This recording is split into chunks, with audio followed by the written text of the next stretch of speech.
Good evening, ladies and gentlemen, and members. This is the first time I've chaired this committee, so you may be in for a bumpy ride. And Peter hasn't been in this position either, so we're both novices, but we're in the excellent hands of George here and our friends, everyday officers here, so I'm sure we'll be fine. I just have to read the preamble first for everybody.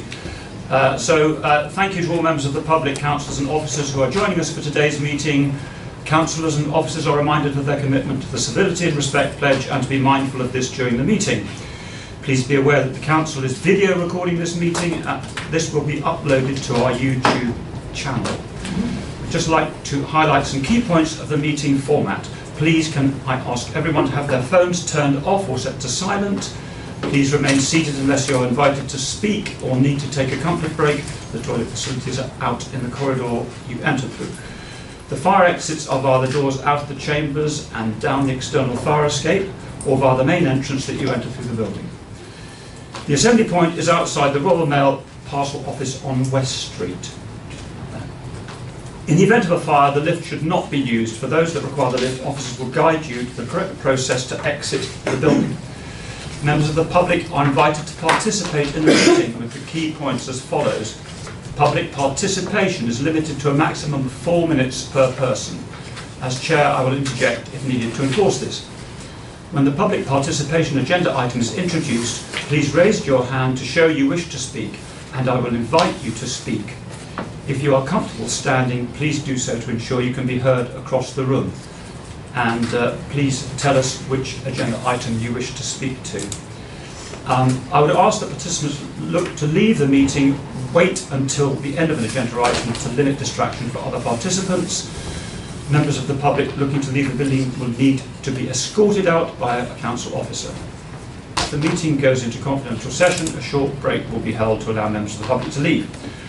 To all present, please remember to show respect to others in the meeting and avoid interrupting where possible to enable others to follow the meeting. If any councillor feels concerned about any aspect of the meeting or discussion, please clearly state point of order. I'll then gesture for you to elaborate. If anyone present is felt to be behaving unacceptably, they can be ejected from the meeting by resolution. Thank you for your listening. On behalf of the Council, I would like to thank everyone for attending today's meeting. Okay, so apologies for absence, please.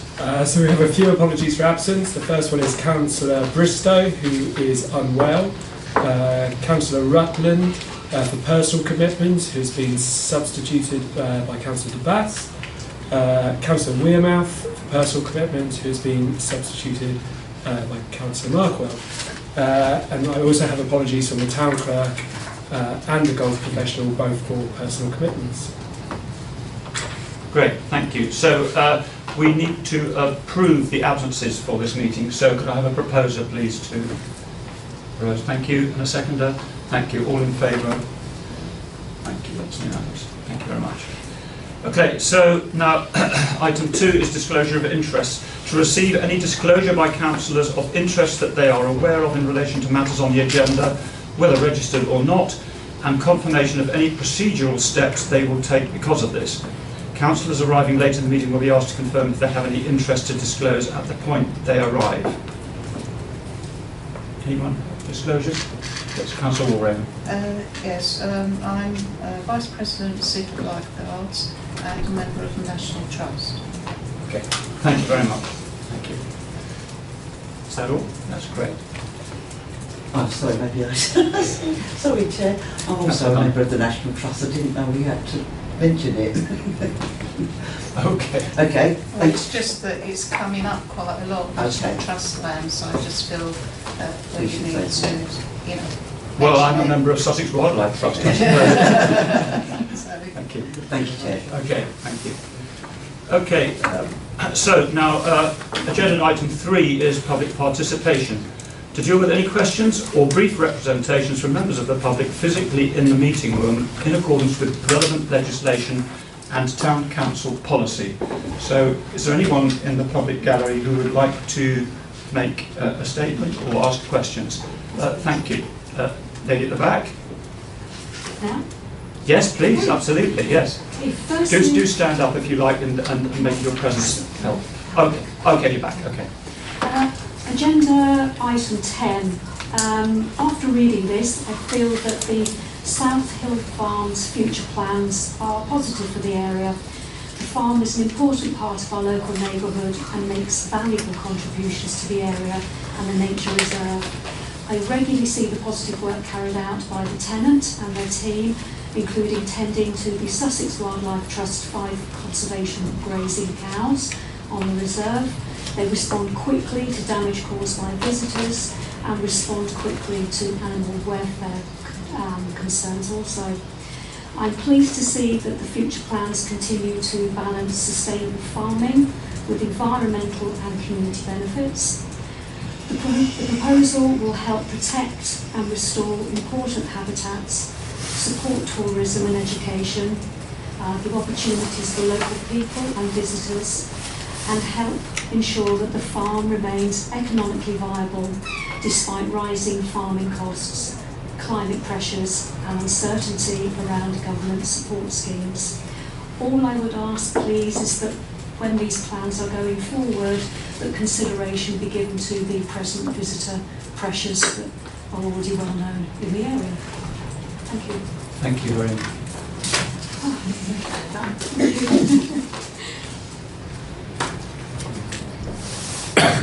Thank you. Okay, thank you. Yes, Carol. Right, okay. I haven't prepared anything, ladies and gentlemen. So I'm just going to say that I'm here on behalf of the lifeguards, who are a very important part of our town and our sea frontage, which is quite expensive. And my husband is very good at telling me that to understand the future, you have to understand the past.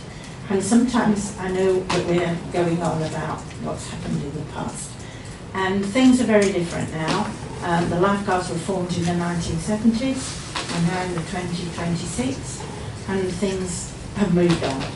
And we just feel that we would like a more adequate unit for the seafront than they very kindly offered, temporary beach hut. And I think that you will agree with that? Agree with that, ladies? Let's agree with that. Okay. And Pete isn't here today, and I know we found him a little taciturn and a little hard to deal with, but he is a real star. He's back there, out on the seafront, on his bike, patrolling along, chatting to people, making sure everything's all right. And I have, I hope, answered for Peter all your questions. But Peter Willen, we should be very proud of him. He's done such an enormous job since 1970, and we should thank him for that. And although he's difficult to deal with at times, he's a very honest, very caring man. Okay? Thank you. Thank you very much. Okay, so thank you for that. So now, just to announce, we're going to have a change in order of items on the agenda. Oh, you've got one more? Yes. Okay. On a different agenda item, I presume. Okay. Yes. Agenda item 11. Firstly, I would like to thank Peter Cousins, the Seaford Town Council team, and councillors for continuing to address the ever-increasing visitor pressures that Seaford faces. Many of us residents recognise the growing impact that tourism and visitor numbers are having across Seaford Head and the wider Heritage Coast area. It's encouraging to see these pressures being formally acknowledged. In particular, section 2.3 rightly highlights that Seaford is one of the main entry points to the Heritage Coast and is therefore heavily affected by the volume of visitors to the area. It is encouraging to see the Town Council working closely with key partners including South Downs National Park Authority, National Trust and Sussex Wildlife Trust to share their knowledge and resources and develop a coordinated long-term visitor management strategy for these nationally important landscapes. I would ask that Seaford Town Council consider greater public involvement in this process where possible, as the experience of locals could provide valuable insight into the day-to-day challenges across the area.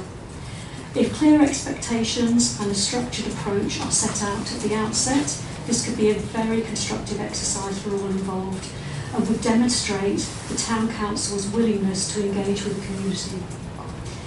I appreciate that this is not a quick fix situation and that suitable long-term solutions will take time to develop.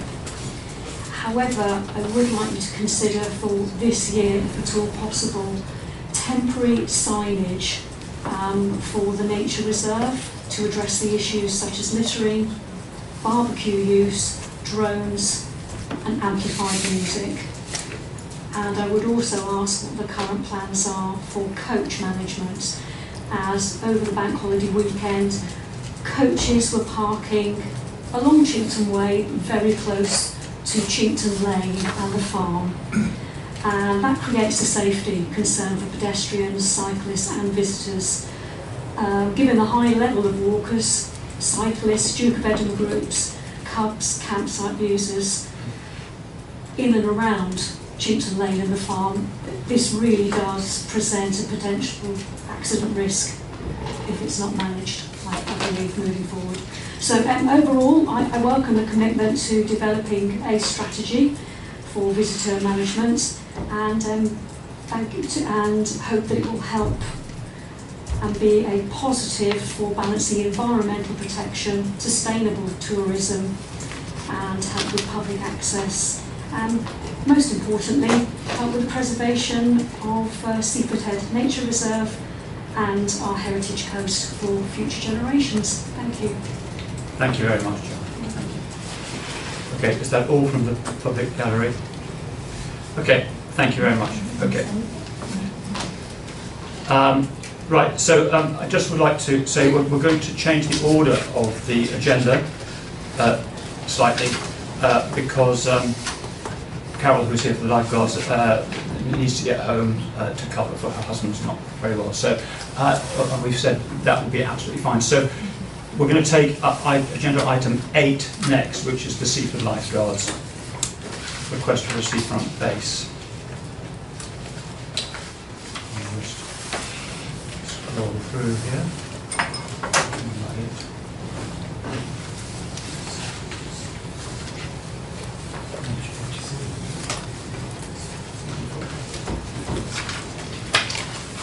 Page 44. Thank you. Okay, so the purpose of the report is to provide further information on the Seaford Lifeguards proposal for containers to be placed in the Esplanade car park and seek the committee's steer on the next steps. I wasn't actually at the full council meeting when this was refused. But I obviously have watched the video and appreciated the amount of backwards and forwards that went on to try and accommodate this in some form or other, which was accepted to the majority of councillors. The fact of the matter is that it was refused by full council. And I think it's been brought back to this committee because it should have come to this committee in the first place.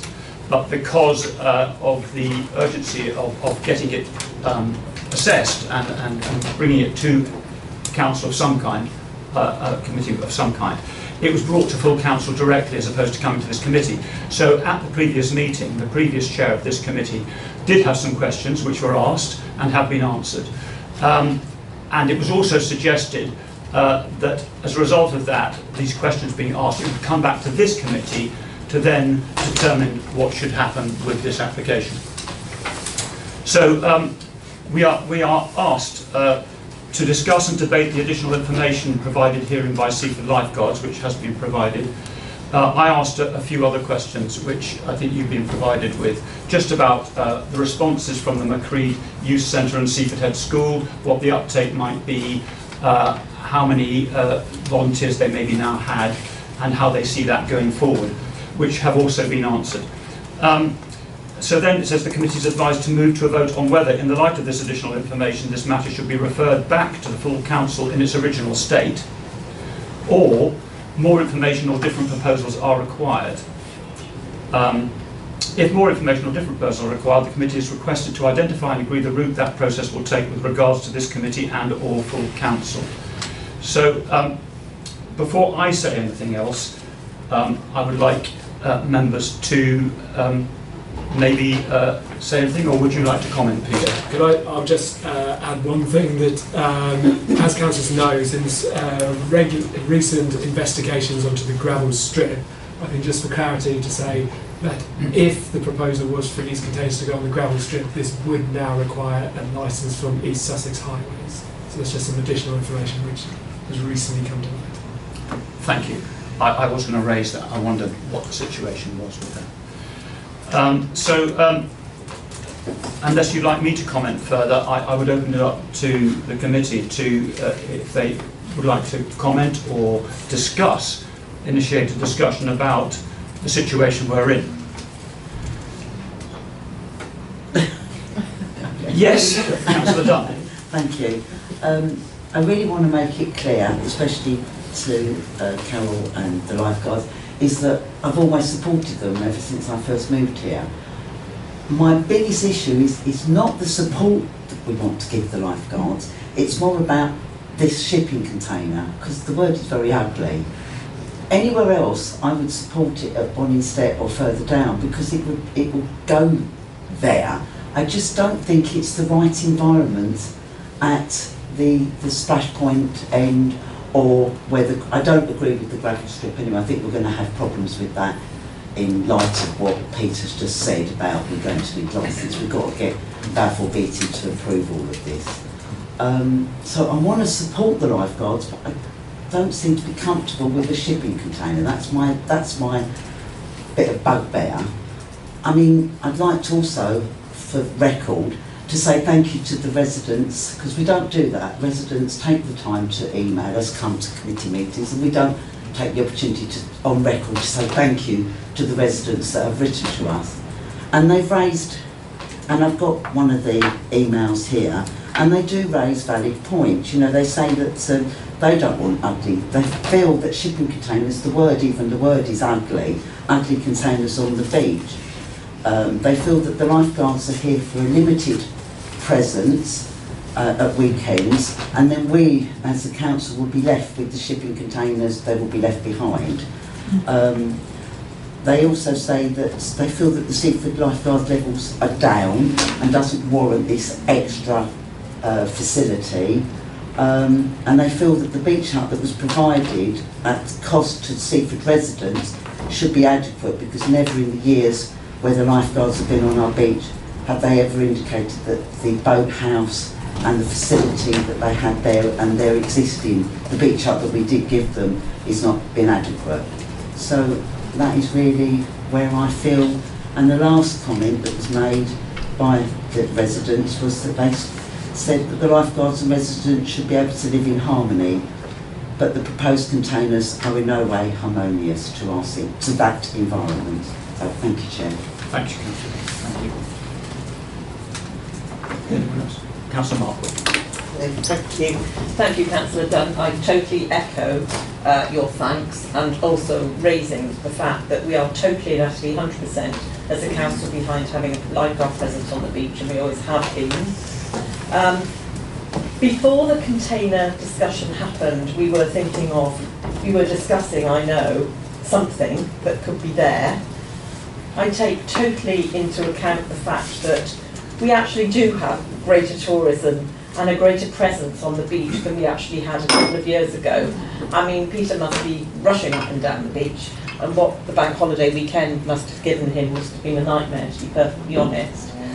Having said that, and we want to go forward positively and sustainably into the future with this. This is a long-term solution that we have to eventually come up with. It isn't an interim solution, but the small beach hut that was offered was an interim solution because of previous decisions that have been made. I do understand the need for opportunities to have something that's large enough for training, because training is one of the biggest issues that we have for lifeguards going forward. An enormous investment of time and voluntary energy is going to be given into training young people in the main to actually do the lifeguard work. And so you can train people, but if you've got nowhere to go, the beach huts aren't very big. If you've got 10 young people who are wanting to be trained on the beach, that's going to be quite tricky. So I think there is something about size here for lots of different reasons. Having said that, I am also in agreement with the backlash that we have had from residents about the containers.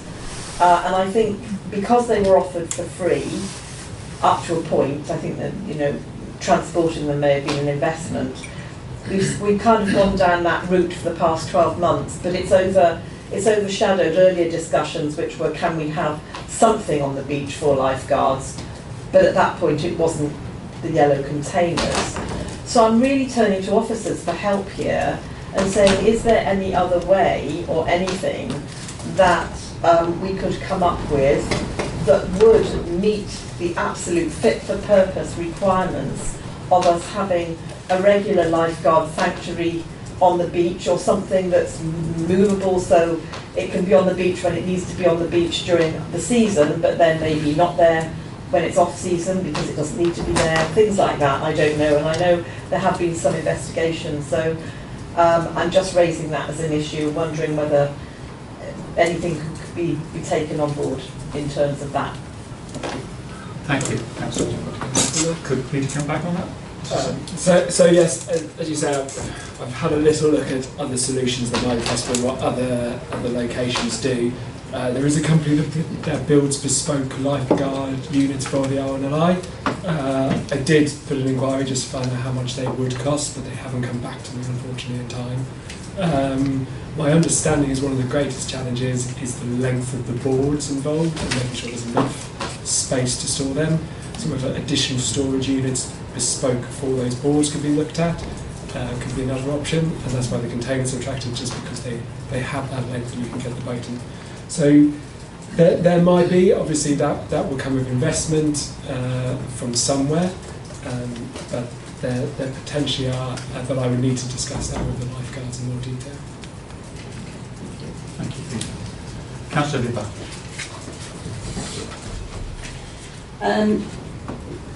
I want to first start by commending and thanking Peter for all the work he's done and all the volunteers over the years for everything that they've done to help people on the beach. I'm not going to go over the other points that a lot of residents have made to us by email about them being ugly containers, because I think that's been said enough already. A couple of the points I want to make are that as councillors we must make decisions built on robust evidence rather than anecdotal evidence or local pressure. Lifeguards have reported to us that they haven't kept records over the last 3 years, so we've no idea where the busy areas are, whether it is the Martello or the Salts, and that's different to what Councillor Walraven has said in the past as the lifeguard vice president, and she cited Bonningstead as the most needed. So again, danger is paramount in determining the main site. One of the things that lifeguards have said is that the location of the boat and the boards is paramount to the launch time needed to rescue somebody. But that is all relative to the ratio of the distance to where the casualty is. So if the casualty is at the Salts and the boat's at the Salts, it's a short launch time. But if the casualty is at either end of the beach, then it's the same. So if you had the boat at the Martello and the casualty was at the Salts, it'd be a different timing. So wherever you put the boat, wherever you put the board, it's not going to make a blind bit of difference because it's relative to the casualty. So that's the first point. Using the existing lifeguard hut and boathouse storage facility together with the rugby club for the training facilities will allow placement on man days for the quad, which can deliver the board to the hut, leave it at the Salts wherever you want to go. The container is to be used for storage. It's not planned as the training facility because that is at the rugby club. It's only planned as a storage facility, therefore it's completely irrelevant in my view. And what residents are saying to me is they can use the beach hut to sit in and have that as the base where they might radio somebody who mans the boat at the salts. Every day that boat's got to come out, every day that quad bike's got to come out because it's got to be maintained wherever it's located. We don't actually need a new location to store equipment. We already have it. We spent £6,000 on that hut. We spend £1,800 a year on loss of income as a result of not renting that hut out. So I think it's clear that Seaford Town Council has made a commitment to lifeboats. And so I want to propose an amendment, please, if I may, to point 2. And my amendment is, would you like me to go ahead with that? Oh, well, do you want to present that now, or do you want to have more discussion first, or is it, what's the protocol, George? Whatever council. Okay. I'm going to ask for the amendment, Okay. please.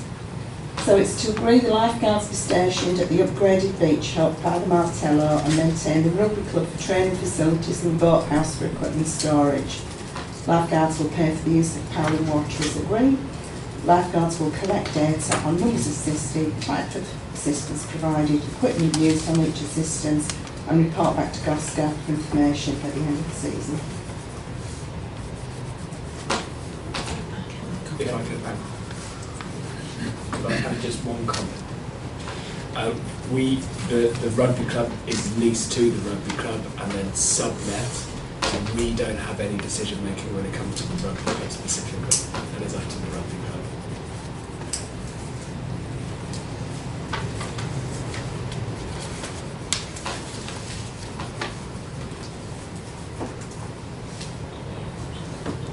So you can say subject to rugby club approval.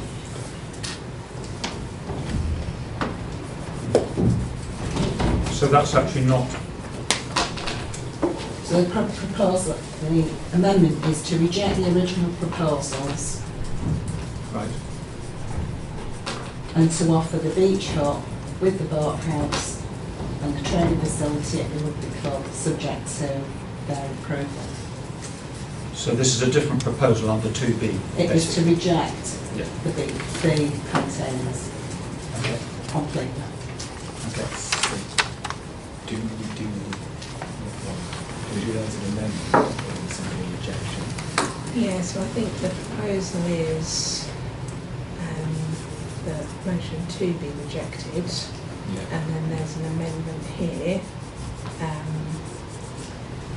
which is probably an amendment on motion 3, Okay. because that's where we're saying if motion 2 is rejected, this is what we'll go on to, and that's where your motion comes in. Are you happy with that? Yeah, just because we can't vote to do the opposite, approve to do the opposite or something. Okay. So it's an amendment to number 3. Yeah, so I think... Could you read it all out again, because I missed a little bit of what the councillor has said. Okay. Do you want me to read it? I can do it. Yes, So it's these two. okay. So to agree, lifeguards be stationed at the upgraded beach hut by the Martello and maintain the rugby club, subject to the rugby club approval, for training facilities and the boathouse for equipment storage. Lifeguards will pay for the use of power and water as agreed. And that's an amendment to recommendation 3. Okay, if you seek a seconder for that amendment, And then there's no more discussion about it. then we'd vote on it as well, but we'd have to vote on motion 2 first. But if you get a seconder, that kind of secures the amendment Okay. here. I just feel we haven't discussed very much of what's gone on, but as the amendment has been proposed, we have to go with that, don't we? Well, if you get a seconder for the amendment, it puts it on the table. Okay, You can right. then discuss Okay, again okay. before coming to Thank actually moving Okay. to the vote. All right, so we've had that proposed. Oh, Sorry, could we just double check? Did you catch collecting the data yes. and report back to GOSCA on that? Yes. So that's the last. Oh, sorry, I missed that. Yeah. So, sorry, I'll add. Lifeguards will please collect data on numbers assisted, type of assistance provided, equipment used on each assistance, and report back to GOSCA for information at the end of the season. Okay, so that's Thank you. the amendment. That's it. So I'm looking for a seconder for that amendment. Councillor Dunn. Okay, so that's on the table. So, Because we haven't yet voted on motion 2, Oh, I see. we wouldn't take the amended motion yet. okay. So I think, like you said, if you want to open it up to any further discussion, Okay. then when you feel the discussion's ended, we can move on. I think, I feel, I know there's a lot of discussion at the full council, which I saw, but I feel there's still more that could be, at least we're asked to discuss this at this meeting, so I don't feel we've had a huge amount of discussion, if people want to. I feel I ought to give an opportunity if people want to raise any more points. I certainly do. I agree. Councillor Warren, Yeah, thank you, Chair. Yeah, I agree with everything what's been said, and it is the word sea container. And I just feel that what the council has provided and spent a lot of money, I can't see what they had before and what we've provided now is larger than what they had before, which was only really sort of tea facilities and that sort of thing. Like Councillor Dunn, I'd be quite happy if the sea container was up by Bonistad, because then that is, it'd be out of sight from the residents who live behind it. But there must be another solution of something what could go instead of a sea container, because if you live on the seafront and you've got a sea container in front of you all year round, it's not a very nice outlook for residents. So I can see where they're coming from, and there must be something we can think that can either have something which is probably more substantial than the beach hut, slightly bigger, but in keeping with the beach huts along Martello. But I still think, something could have, be along Bonistad, because that is sort of central along the seafront. And like I said at full council, to my knowledge, there's been 2 fatalities, and they've all been up on the west end of the seafront. So that is a long way from the Martello up to the west, roughly where the sailing club is. So I just feel, I'm not an expert, but I just feel that it needs something central. Thank you. Thank you, Councillor. You're responding, aren't Well, yeah, I just want to say that there is a misconception here that this container is going to be the lifeguard facility. It's not. It's storage only. So if that storage facility is at Bonistad and the lifeguards are at Martello, there's a problem. And why would you want an additional storage facility when you've already got one at the boathouse? There's nothing wrong with that facility. Can I just say, Councillor Dupart, I think there might be a misunderstanding there, because as far as I understand it, it's not just going to be a storage facility, because they want water and electricity, because they want a defibrillator. So I think that there's something to do with it is an active station. It's not just storage, I believe, because that's the original proposition, was that it would need water. So I think there's a misapprehension there of what they're actually trying to use it for, in my opinion, but from what I've read and what I listened to on the video. If I can come back to you on that. Yes. If you're using the beach hut, you've got your water and electric in that, therefore the only other thing that's missing is storage, which is the boathouse. Granted, I understand that. I understand. Councillor Markle. Hello again. So I just want to demystify the timeline of this whole discussion for the last couple of years. That following removal of lifeguards, for whatever reason, and then reinstating a new beach hut, the agreement that I remember is written in council papers is that the offer of that beach hut was a temporary measure, whilst discussions would continue with officers and the lifeguards for something else that would work and be most fit for purpose going into the future. That was, as far as I'm aware, and I was party to those discussions, the discussions that we had over the last 18 months. In some respects, I agree with Councillor Dubar's amendment, but it would only be for this year because getting anything else now, and it's June, would be quite tricky. I also am not a fan of the containers. And my concern is that if we end up with a container, that this discussion will finish completely, even if it's approved, because we won't be looking for anything else. And I don't think we've given this enough look. I've looked online and seen what other coastal areas are doing to make to support their lifeguards, to be fit for purpose on a seasonal basis. And my vision isn't the container at all. And I just think there is a little bit more work that officers could probably do on this and investigate and work with the lifeguards on this. But I still feel that there is a pressing need to ensure that we're not distracted by everything else so that the lifeguards who are already present on the beach remain on the beach for this season. But I still think that there is timing for further discussion on this. So if this amendment is taken from Councillor Dubar, there needs to be an additional sentence in there which is, this is for this season only because this was a temporary solution. Otherwise, I wouldn't vote for it. Thank you. Can I just come back? Has any pre-application advice been sorted?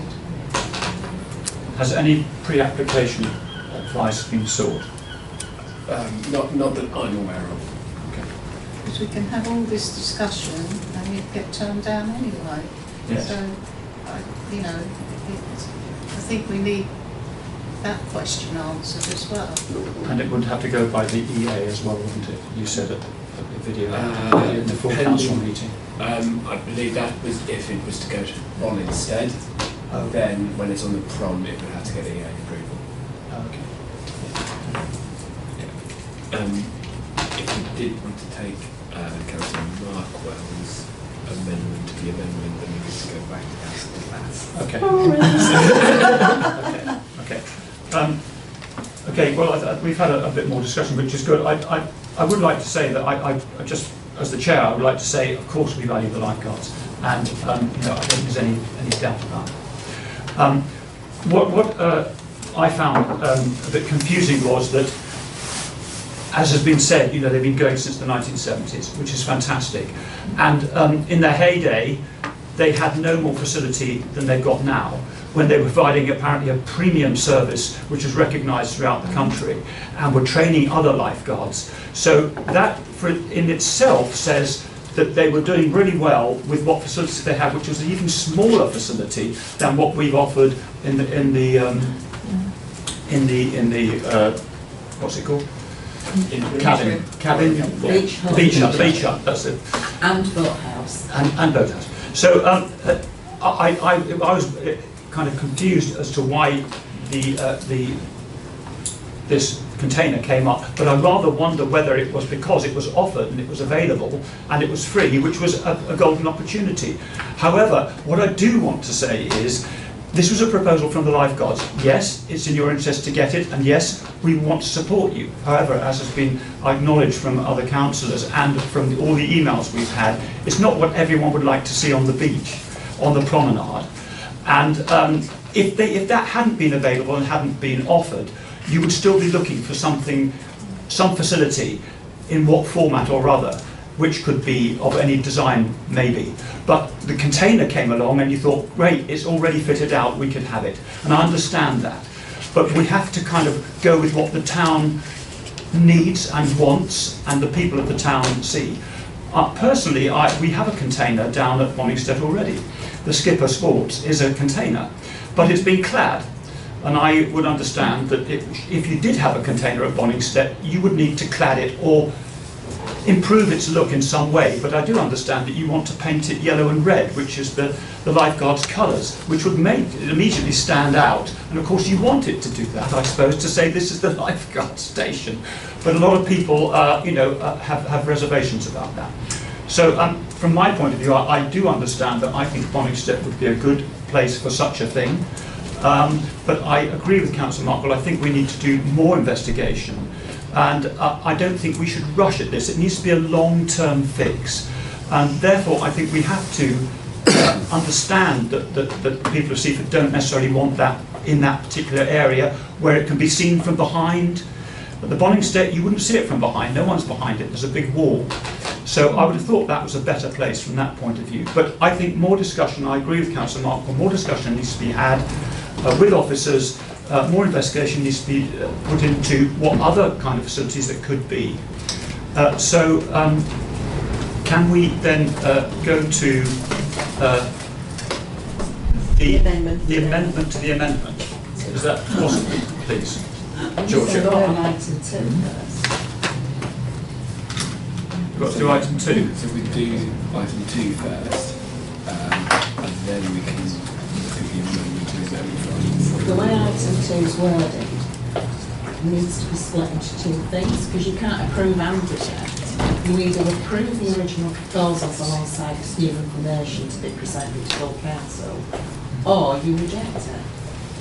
So the motion is giving the committee the choice there.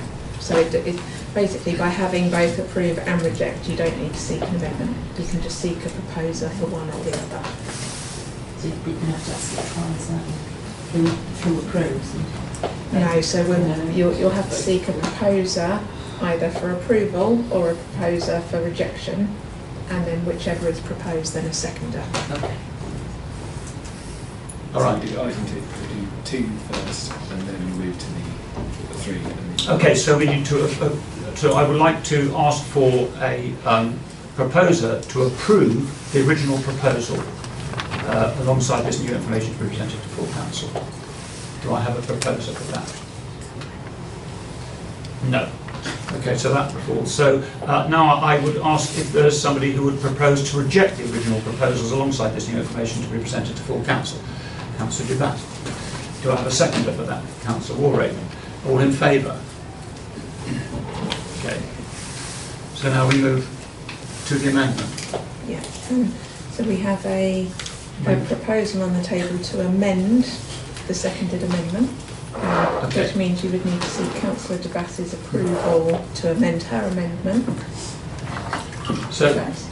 Councillor Dubat, would you approve the amendment to your proposal, Yes. which is that this is a temporary situation? Yes. Okay, thank you. So do we have a wording for that? Oh, we need to have a seconder? I'm sorry, may I just Yes. add one thing, if I may? I agree with the amendment and the amendment of the amendment. But there's an amendment to the amendment of the amendment, which could be continue the discussions between officers and everybody else, lifeguards. Yeah. I see what Which you mean. isn't specifically stated in the amendment or the amendment to the amendment. It isn't. Could Carol, could it be George, are you allowed catching up? that at the end of the season, when the data's in, it becomes a Gloucester agenda item in September? we could add to it to be brought back to Gloucester. Yes. Oh, yeah. We've already got that, yeah. Do you want to read the... Okay, so I think the amended proposal as it stands is to agree that a temporary solution for one season be offered to the lifeguards to be stationed at the upgraded beach hut by the Martello and maintain the rugby club for training facilities subject to rugby club approval and the boathouse for equipment storage. Furthermore, that the lifeguards will pay for the use of power and water as agreed and will collect data on numbers assisted, type of assistance provided, equipment used on each assistance and report back to GOSCA for information at the end of the season. Discussions for a long-term solution will be continued. Councillor Dibart, are you happy with I'm that? happy with that, thank you, Chair. And Councillor Warren, are you happy to second that? Yes. So can we go for a vote on this? All in favour? Okay. Thank you very much. We need to vote on number 1. Oh, sorry, we didn't vote to note the contents of the report, so for a proposal for that, please. Thank you, Councillor Dunn. Councillor Markwell, thank you. In favour? Thank you very much. Thank you. So that completes that agenda item, I believe. Thank you very much. And thank you for those attending. Thank you very much for your inputs on that agenda item. So now we go back to agenda item 5. Or 4. It's actually agenda item 4. Oh, would anyone like to leave now that this agenda item has been dealt with? Carol, I think you wanted to go, didn't you? Anyway, yes. Okay, so to continue, thank you for your patience. So now we have agenda item number 4, which is the update of the golf course, to update the committee on the progress and actions relating to the Town Council-owned Seaford Head Golf Course. So I hand over to Peter Cousin or maybe Simon. I think we both have a little bit. If you know, but I'll go first. So Fraser, who can be our golf professional, who can be here this evening, has asked me to say, could we please let the councillors know that we are £10,000 over budget for the first 2 months, and also an ex-tour professional, Robin Bennett, has done a fantastic video that is available on YouTube, really showcases our course brilliantly. And then I'll pass over to you, Sandra. Thank you. Just to clarify, that's over budget on income, not expenditure. Hello everyone. Not much to add to my report. I'll just give an update. So in the machinery section, we've received delivery of the new Greensmar, still waiting for a tractor. We have completed the washdown bay, which is going to help us save the water, stop any pollutants we were washing into the ground, which we tried not to, but we definitely won't be now. We've enhanced the rear of the clubhouse now. There was a landslide and it pushed down some fences behind practice nets at the back of the view. So we've reshaped that bank to less than 45 degrees as opposed to pretty much a cliff. And we've overseeded it with a wildflower mix that was designed for that area, designed to bind it all together and also attract the butterflies and the insects and the bees that are known to be in the coastal area. So that's sprouting as we speak. We had to water it in quite a bit over the period, but luckily we've got the borehole, so the water was free and we could use as much as we wanted. And the wildflower area down on the 6th hole is doing well now. Again, this spring has been an interesting one for growing anything. We've got grass and flowers. I'm probably the happiest person here about the rain we've had. But other than that, no other updates. I'll welcome any questions.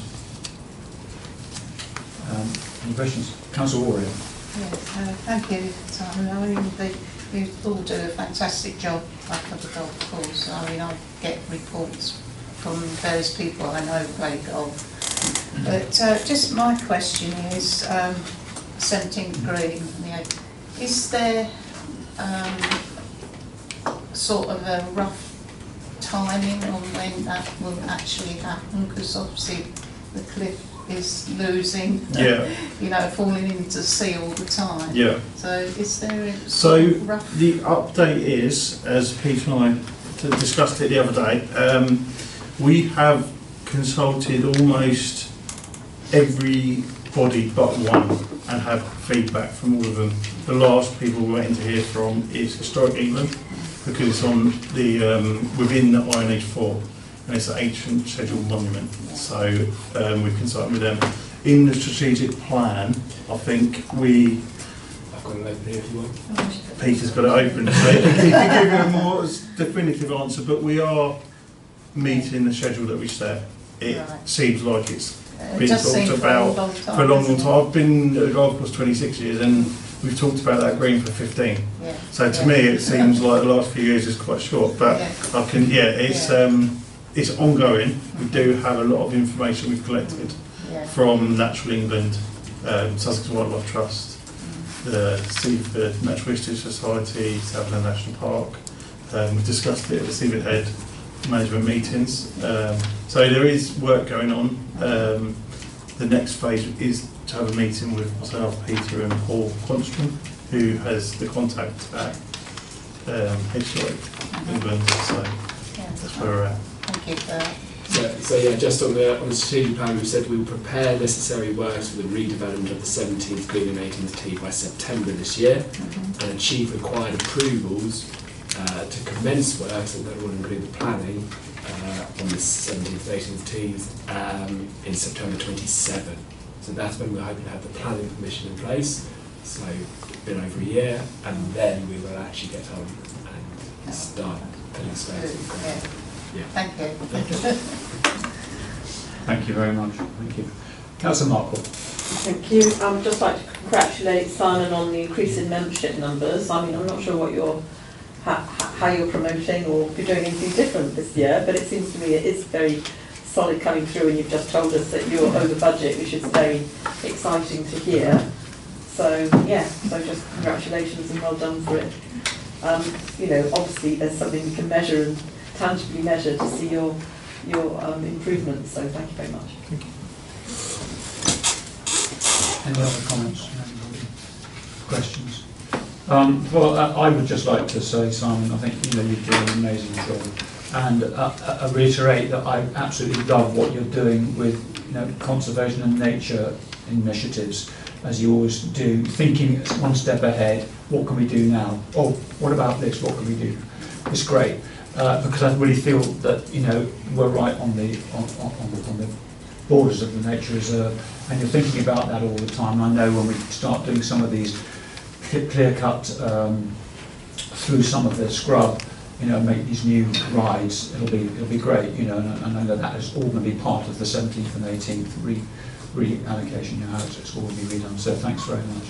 Great, and the increase in numbers is terrific, and the increase in income, of course. So thank you. So we need to note the contents of the report. So Councillor Markle, thank you very much. The seconder. Councillor Dunn, all in favour? Thank you very much. Thank you, Simon. Right. Now we move on to agenda item 5, which is to update on progress and actions related to the Town Council's open spaces and climate actions.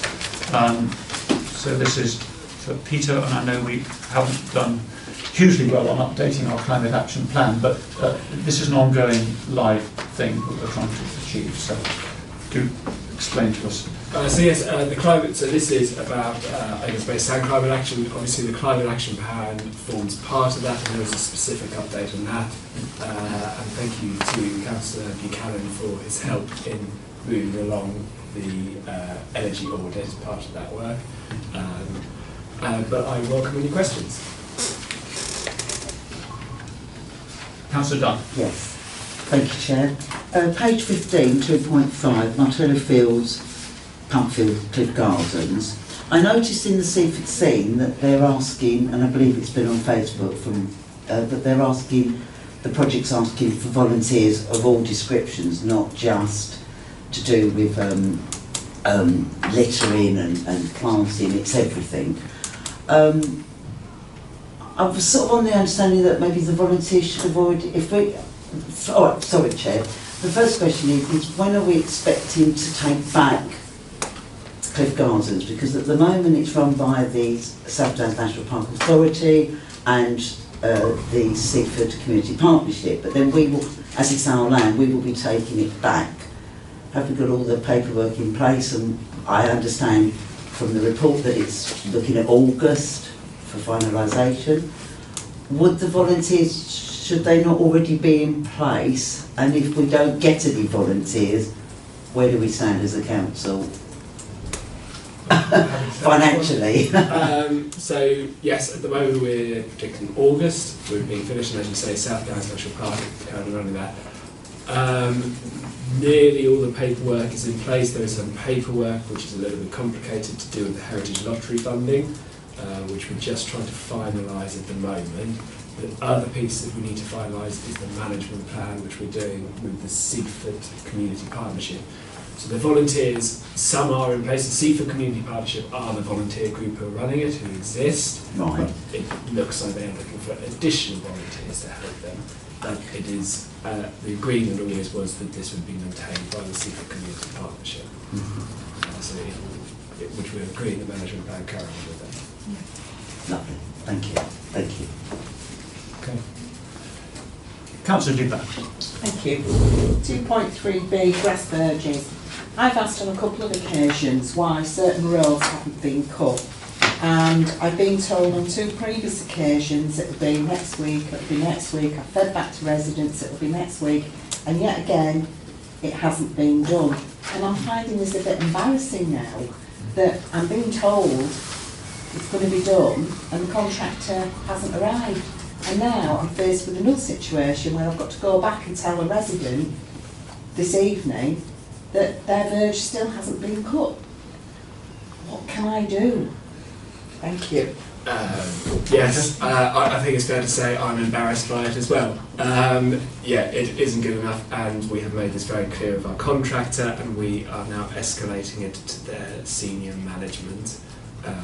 My general perception is that they do not currently have the correct staff resource, and they are looking to increase that, and they're actively recruiting, and they are struggling currently.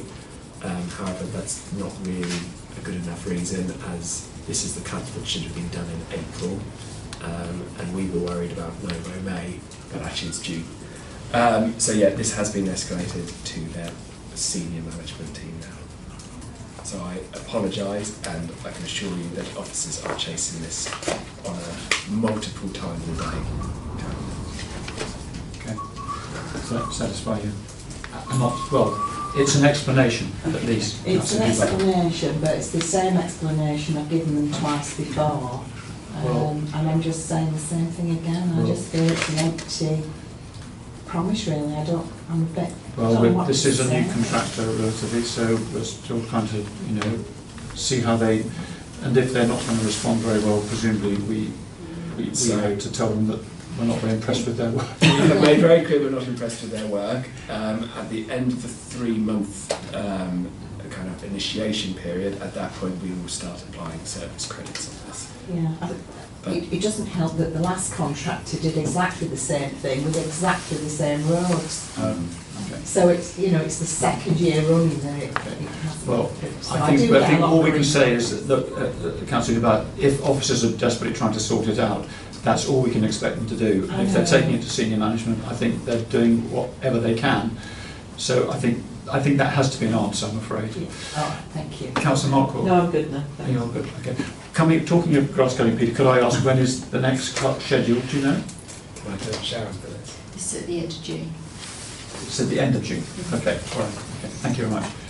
Councillor Dunn. Yes, sorry Peter, I didn't hear. After is it 3 months, is like a 3 months trial? Does that mean at the end of that they could be in breach of their contract and there'd be penalties? Not quite. So not quite. So there's a 3-month period, which is I think called the mobilisation period, where it's agreed that we don't apply service credits during that period because they're still getting used to the contract. Right. At the end of that 3 months, which is at the end of this month, we will start. If the work is not done, we will be applying service credits, and we will be financially penalising them for non-delivery. Yeah. Thank you. It's good to know. In our meeting with them last week, in-person meeting, we made very clear that we will be doing that at this meeting. Thank you. That's good to know. Thank you, Chair. Thank you. Councillor Dubak. Sorry, 2.4 high and over, second sentence, the proposed works. What are the proposed works? It doesn't say. Well, it's came up in a previous meeting. So I think, Peter, would you just explain it's the fencing, isn't it? So this is, that came to a previous GOSCA committee. Broadly, this is about improving access and improving the conservation in the area.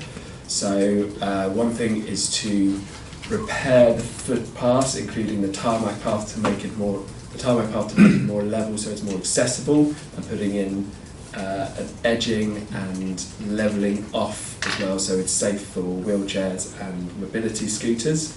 And that's to get down to the monument, and then a repair to the chalk path, which goes down onto the National Trust land to the Iron Age burial mounds just down there. Additionally, is to then fence along the road so that we can introduce grazing to get the scrub under control. So that's for kind of, improving the biodiversity and the Chalk Hill. Yeah. Sorry, Councillor Dunn. I did raise with Sharon, and I believe, well, I would have copied Peter in, about the bench that was missing up there on a view just as you go in. You mentioned that would have to be looked at due to health and safety or something, or to do with the clear. Is that bench going to be going back? Because a lot of people enjoyed going there because it was an amazing view. Is that going back in? Through the chair. It had to be removed because it was broken Yes. from repair, and so we haven't placed any new benches because our memorial policy is on hold. Oh, That's council. that's right. Full Thank council. you. Yes, yes, because it would have been a memorial bench. Yeah. Thank you. Okay. That's jogged my memory. Thank you. Councillor Mark. Sorry, can I just say that all credibility to Access to Seaford that kind of brought quite a lot of people together, and we all went up and looked at this area Yes. to make the improvements also. And it was such a collaborative enterprise, and it just was such a good example of showing how we as a council worked with national, the parks and others, and our local voluntary organisations to come up with a solution that would improve it so well. So it's great to hear, it's very exciting to hear that it is all moving forward. So thank you for all your hard work on that. Thank you. I would just like to raise 2.6, the cycle parking at South Hill Barn. I'd just like to make a comment here that having been up there multiple times, and we talked about this with Paul Constrom about putting this in, which is going to cost us quite a bit of money, even though the cycle racks themselves are provided. We're going to have to lay a concrete base and do all that, which is going to cost us quite a bit of money, which there is an allocation for. But I really don't feel that money well spent. There are 9 rings up there bolted to the wall, which were for tethering livestock or horses or something, and they're really substantial rings. And I talked to a guy up there who had a battery-powered bike, obviously really expensive. And I said, look, come and look at this. And he looked at it and I said, would you be happy to, lock your bike onto that? He said, well, absolutely, they're really sturdy, that's fine. So I'm wondering if we could dispense with doing that and save ourselves £3,000 and maybe put that cycle rack, which was offered, somewhere else, but it's probably not because it was SDMPA approved, wasn't it, I think? But I really feel what we're going to be investing in, and actually we have done no assessment of how many people cycle up there. It's a really difficult hill to cycle up. Unless you had an electric bike, it's actually quite difficult. So I just put that out there. We're obviously not going to vote on it, but I just put it as a suggestion that we might want to consider that it isn't really necessary, and could that £3,000 be spent on something better? I just put it out there as an idea. I think I'd like to discuss that with the town clerk myself, because obviously this is something that full council has approved and therefore requested that we do. So I don't know if we can make the decision now not to go ahead. Okay. However, I'll discuss that with the town clerk and ask when he's back next week and ask him what the best way forward is. Is there anything else on the... I think we're looking for cheaper quotes again, aren't we? Yeah, we are out for quotes at the moment to look at how much that would actually cost to install, because we've obviously parked that for a moment, for a minute because of different officer time. Yeah. The other thing is, you're right, we would need to look at the application and what we have been committed to from where we got that cycle rack, so we may not be able to place it anywhere else, but we'd have to again confirm. Okay, thank you. Councillor Dubon. Yeah, I think it's an important point that you make, and I think had we known that information at full council, we would never have voted it through. So I think just because it was voted through at full council doesn't mean to say it has to be completed with a waste of £3,000 or however much that quote comes back to.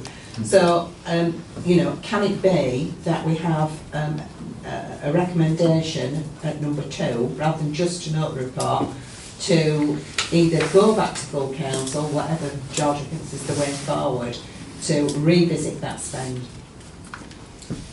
I'm not sure that's possible because there's no, you're not amending a motion that's already on the paper, so there's no information within the agenda to support that motion being made.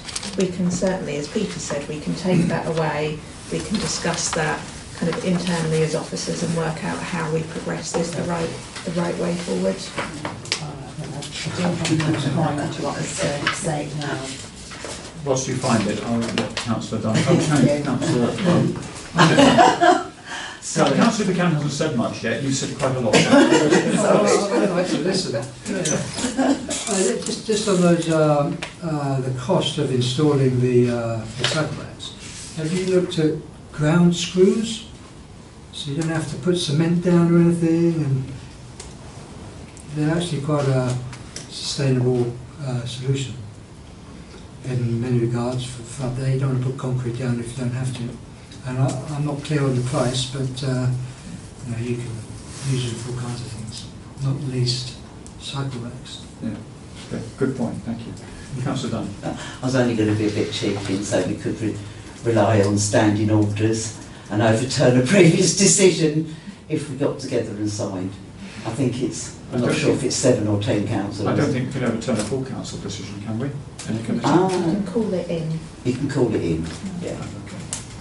But I was being a bit cheeky, sorry, Chair. I think we can leave it for the time being to see what happens. Yeah. Is everybody... Sorry, the point I was going to ask you, and I raised this with Peter, where they, in the salts, the tarmac path outside the tennis court is quite bad, and I did send you a picture of it, and you came back and said you didn't think it was bad enough, but I would like you to go and look at it again. Because it is quite poor, and sometimes the children don't see it on their little bikes and they end up falling off. There's just one patch in particular that's quite bad. Okay, so I sent our inspector to look at that, but I will myself, when I'm next to the cells, go and take a look. Okay, thank you. Thank you. Is that all on this item? I think we've done very well with that. Thank you very much. So we are asked to note the report, to note the contents of the report. Thank you, Councillor Markwell. Thank you, Councillor Dunn. All in favour? Thank you very much. Okay. Thank you, everybody. Right, now, so, Councillor Dunn? Sorry. Agenda item number 6. This is the Seaford Head Local Nature Reserve Update Report. To update the committee on work being undertaken at Seaford Head Local Nature Reserve. Peter, would you like to fill us in on this? The only thing I'll add, since this report is written, that we're having early conversations. So as many of you will know, the bramble is a bit of a problem up on Seaford Head and is encroaching on the chalk grasslands. So we're now looking at electrocution lancing, which is a very targeted way of just dealing with the bramble whilst not affecting any other plants and not having to use any chemicals. It's a very expensive one, but we're speaking to the South Downs National Park Authority about applying for FIPL, which is Farming in Protected Landscapes, money to be able to fund that work. But I welcome any questions. Oh, sorry, there is one more thing actually. There is also new signage going in South Hill Barn. In the next few weeks we're hoping to just finalising that with the South Downs National Park paying for that very kindly, so we can get something up there about the nature reserve and why this place is special. Fantastic, that's really good. Thank you. Could I ask you a question about the electrocution thing? Are you buying an instrument to do it? No, the instruments cost the best part of £30,000, so we wouldn't be looking to invest in that. We're looking to get a contractor to come in to do it for us. Oh, I see. Okay, thank you. Any other questions on this for Peter? Could you just explain to me what is the electrocution again? I didn't quite catch. So essentially, it's a long, like pole, which at the end you have to close off the area, and the person doing it wears very thick rubber boots for safety, and they go and selectively touch it against the problem plant, which is bramble in our instance, and that heats it up, the whole plant, including the entire root system, up to such a high temperature that it kills it, whilst not affecting any other plants in the vicinity. And so it's a fairly new technique, but it has the advantage it doesn't use, it's completely targeted, there's no chemicals. The other options are potentially sending up people in hazmat suits and things like that to treat it, which we'd rather not do. No. So you've applied for funding for the machine? No, we're not going for the machine, we're going to get funding to get a contract. We've had early conversations. We're just putting in an expression of interest from the South Downs National Park Authority. Through the chair, just to say, there's no risk of fire then, because you heat it up, so... No, there's no risk of fire, and they do it at specific times of year to ensure. Okay. Thank you, that sounds excellent. I'd like to give a big vote of thanks to the Sussex Wildlife Trust, because I think they've done amazing work. Doing the report states, all the stuff they've been doing, which is fantastic. Really helping to steward the SSSI, the nature reserve, in the way that is going to be productive for the rare species we've got and things like that. So I would like to a big vote of thanks to them, and also to Rhiannon, our farmer, for providing the Albion cattle, because I think they're doing a great job. I didn't realise until I spoke to Peter a week or so ago that they're there permanently. I thought they were there for a little bit and they'd go in the summer or something, but no, they're there all the time. And I did see them, chewing around some bramble land. I thought they were eating some of it, but obviously I don't think they're eating enough of it, because they go, actually, I'm going to go to the grass next to it. That's not quite so nice. So, but they seem very docile. People walk by them, dogs walk by them. They're not fussed at all. So, Peter did suggest that we might need to see if we'll have to analyse how well the grazing is doing, because there's only 5 and it's a huge area. So we might need 1 or 2 more, but we've got to analyse how effective they're being, isn't that right? So yeah, there's a balance to find. If we have too many, we start to get poaching. If we don't have enough, then it doesn't deal with the scrub issue. So it's trying to find that balance. So we've got 5 this year. They're looking at it now, because now is when the chalk grass and all the flowers are out. So they're looking at it now, seeing how well it's doing, and then we'll review it later in this year whether it's more or less. Just to mention, they don't mean poaching in the way that someone's going to come and nick one of them. It's to do with stepping the ground down too much. So, any other comments on that? The Lincolnshire poacher comes south. So I think we're just asked to note the contents of the report. Anyone would like to propose that? Oh, Councillor Raven and Councillor Dunn seconding, so all in favour? Thank you. Thank you very much for the report. It's very comprehensive. So now we have agenda item number 7, which is to present the details of the final income and expenditure position of this committee for the financial year ended 31st of March 2026, and the recommendations to full council relating to earmark reserve movements. It's got various supporting documents, most of which I find very difficult to understand, but I believe Lucy and Darren do, so that's fine. Am I deferring to you, Peter, just to... yeah, all I'll say is in Darren and Lucy's absence, I'm happy to try to answer any questions, and if I don't know the answers, I will... Darren, I think, is back in tomorrow, so I will go and ask him. Yeah. Did anyone have any particular questions? Councillor Dunn. Sorry, thank you. It's very straightforward. And I have asked it before at Gosco, and Sharon will probably shoot me. But on page 32, the 402, the telescope, there's £200 ring fence for its maintenance. It's looking a bit worn and a bit sea-bitten. Could it be looked at and a little bit of maintenance given to it? Because it's a very liked and very used telescope down by Frankie's, if you don't mind. Thank you, that's all. Did you say there's some money put aside for its maintenance? Yes, in this Oh, yes, budget, yeah, the right. 200 is ring-fenced for its maintenance. Okay, Yeah. sorry, I didn't see that. Yeah. Thank you. Thank you. Any other, Councillor Markle? Just on page 31, I just wanted to comment on it seems to be about 35,000 that we've had as an income for filming there, which is really impressive actually, isn't it? So yes, and thanks to Dan and the Cushion for managing that as well, presumably. So. Yeah, I'll just add there's a lot more coming in in the next Very week or so. exciting. Really? Yeah. Well, interestingly, I've often had comments from people saying, why can't you maintain this path down here? Because we earn all this money from filming and the path's in a terrible state. But the bottom part of the path is now looking wonderful. And I think We're hoping to have the rest of the path. I'm just waiting on 2 more quotes because we need to get 3 quotes. But we're hoping to do that. I'm hoping possibly towards the end of this month, depending on when contractors are available. But we have got the money set aside for that, so we will be progressing it.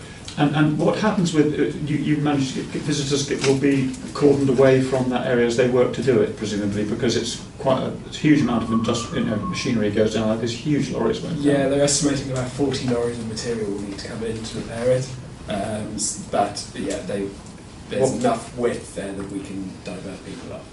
Okay, because we do have to be careful of that, because some people are incredibly,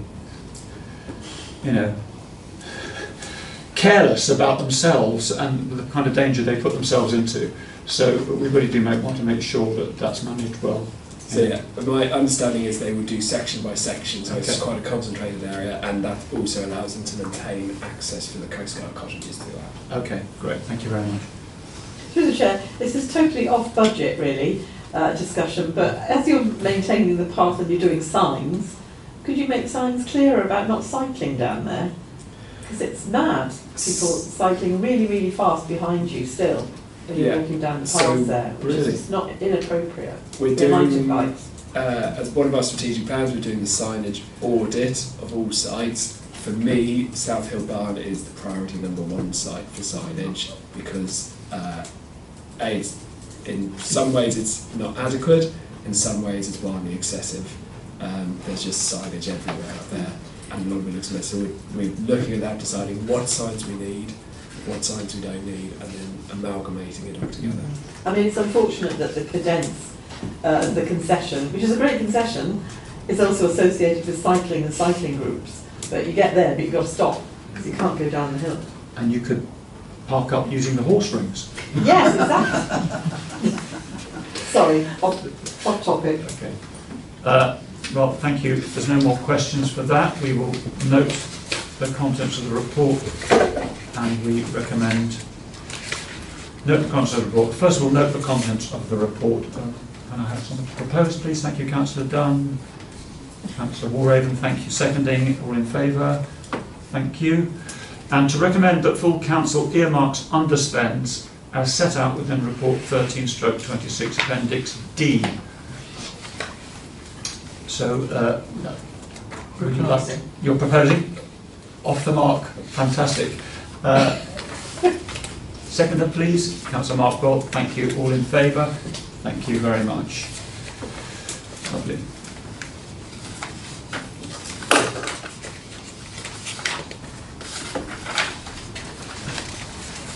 So agenda item 8 has been dealt with. So we're going to scoot through straight to item number 9, which is the Crouch Bowling Green arrangements for public use.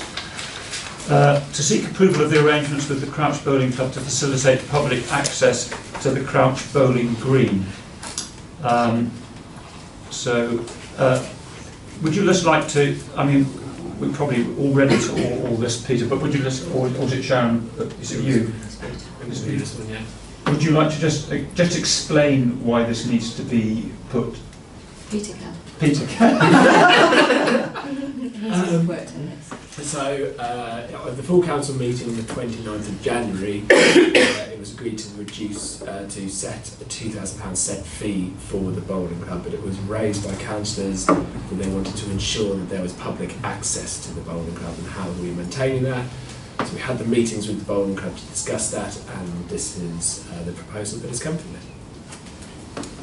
I think it's worth mentioning, because it was raised with me, that there's a concern that there might be a precedent set whereby the bowling club has a different arrangements than the rugby club or the cricket club or the football on the Crouch, for instance, whereby the bowling club is going to organise the diary for this, any bookings that come through, and will take the money as well. And there was this is different from how the other arrangements are with the other facilities that we have on our land. So I just wanted to just flag up the fact that this is partly because the bowling club is maintaining all the lawn. They're looking after the whole thing themselves, which, funnily enough, I was talking to a lady this morning who deals with the private club in Blatchington Road, and she said their costs for maintaining it are £10,000 a year, for maintaining the grass and getting it mown, because it's done professionally by a contractor. Now, they may do some of it up there in the Crouch themselves, but that's a huge fee. You understand that's an awful lot of investment. So I think we have to respect the fact that they've taken all that on, that we're not footing that bill. But obviously we have to recognise it's a public space. The whole point of the Crouch is it's a public space for everybody to use. And I think with the provision that we're giving here, which is that people can play and they can have the first 3 sessions for nothing or something, and then they can join the club to play. But it also can be hired out by private groups who just want to have some fun bowling. But it has to be monitored by the club to make sure, A, that they're doing it properly, but also they've got to open it up and provide the facilities and the bowls and everything. So I think it's perfectly fair. I just want to explain that, because I think it's quite within their rights to, they should be able to do that independently. Okay. Oh! So I don't have any problem with that at all. It's just that the club confirmed that there hasn't been any inquiry to access the green for over 5 years, but I suspect that's because nobody knows that they can. There's nothing on our website or their website to suggest that you can, as an individual or a group, hire it. So can we at least put something on our website to say, if you'd like to hire the bowling green, this is who you need to contact at the bowling club to that effect. And I think it's a very reasonable fee of £22 for half a day. Bargain. It is. Councillor Butler? Oh. Thank you so much. So I was just going to raise the fact that we have 2 bowling clubs in Seaford, and the other one does exactly that. So they hire it out and raise funds and get people to go in and cater for things. And in fact, I'm going to be going along tomorrow evening. So you know, it's a good thing to do, and it's a great opportunity. So I think maybe they just need some help with promotion and to discuss, you know, with officers and the club how they can go forward so they feel comfortable about all of that. I did hear that they're doing okay at the Crouch, whereas I think Blatchington is finding it tricky. Like, apparently a lot of bowling clubs around the country are finding it's very difficult to get new members.